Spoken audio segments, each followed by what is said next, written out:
আৰু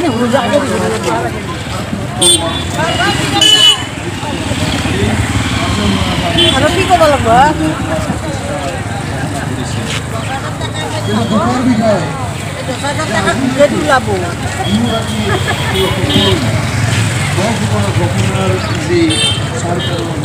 প্ৰতিশ্ৰুতি সেইবিলাক কিন্তু আজিলৈকে সুচাৰুৰূপে কাৰ্যকৰী কৰা নহয় আৰু তাৰ পিছত চৰকাৰ সলনি হ'ল অসমৰ ৰাজনৈতিক প্ৰেক্ষাপট বহুখিনি পৰিৱৰ্তিত হ'ল আৰু নতুন চৰকাৰ গঠন হোৱাৰ পিছতেই 2023 তিহুৰ পৌৰসভাৰ উদ্যোগত হৰ ঘৰ তিৰংগা যাত্ৰা সমগ্ৰ দেশে উদযাপন কৰিব দেশৰ ৭৯ সংখ্যক স্বাধীনতা দিৱস।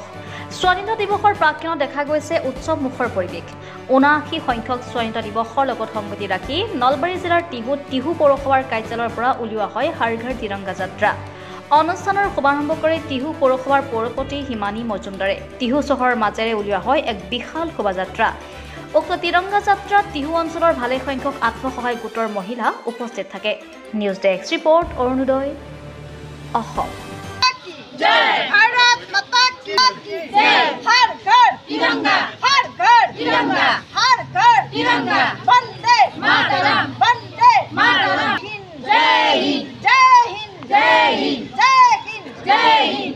भारत की जय, भारत माता की जय, भारत माता की जय। वंदे मातरम, वंदे मातरम, वंदे मातरम। हर घर तिरंगा, हर घर तिरंगा, हर घर तिरंगा।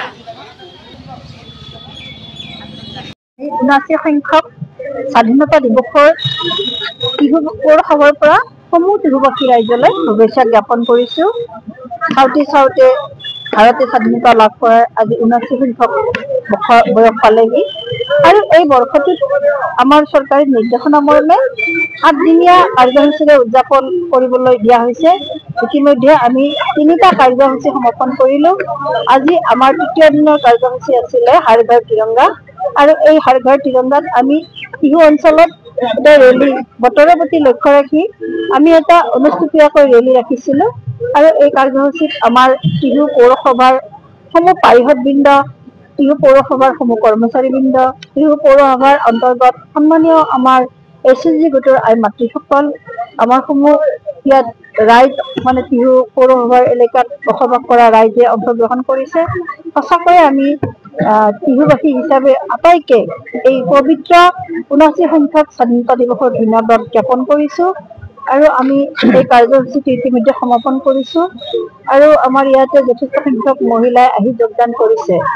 গতিকে ভাৰতবৰ্ষৰ যি কোটি কোটি শ্বহীদৰ তেজৰ বলিদানত 1947 চনত আমি 15 আগষ্টত স্বাধীনতা লাভ কৰিছিলোঁ আৰু স্বাধীন দেশৰ এগৰাকী নাগৰিক হিচাপে দেশৰ প্ৰতি আমাৰ দায়িত্ব, দেশৰ প্ৰতি আমাৰ সমৰ্পণ মনোভাৱ আছে আৰু আমাৰ তিহু অঞ্চলৰ ৰাইজৰো আছে। তিহু পৌৰসভাৰ উদ্যোগত এই অনুষ্ঠানটো অনুষ্ঠিতভাৱে পালন কৰা হৈছে আৰু তথাপিতো আমি দেখিছোঁ যে বতৰৰ ইমান বেয়া বতৰতো মানুহখিনি আহি ইয়াত যোগদান উদ্দেশ্য আছে আমাৰ এই অঞ্চলৰ ৰাইজক এই যে আমি ভাৰতীয় নাগৰিকসকলে দেশৰ প্ৰতি পতাকাখন এটা প্ৰতীকে আমাৰ যে মনত সদায় দেশৰ প্ৰতি সমৰ্পিত মনোভাৱ থাকিব লাগে। আমি প্ৰত্যেকে পতাকাখনক সন্মান কৰি পেলাই 15 আগষ্টত ৰাতিপুৱা 7টা বজাত প্ৰতি ঘৰে ঘৰে যাতে পতাকাখন আমাৰ তিৰংগা পতাকাখন উদযাপন উৰুৱাই দিয়া হয়।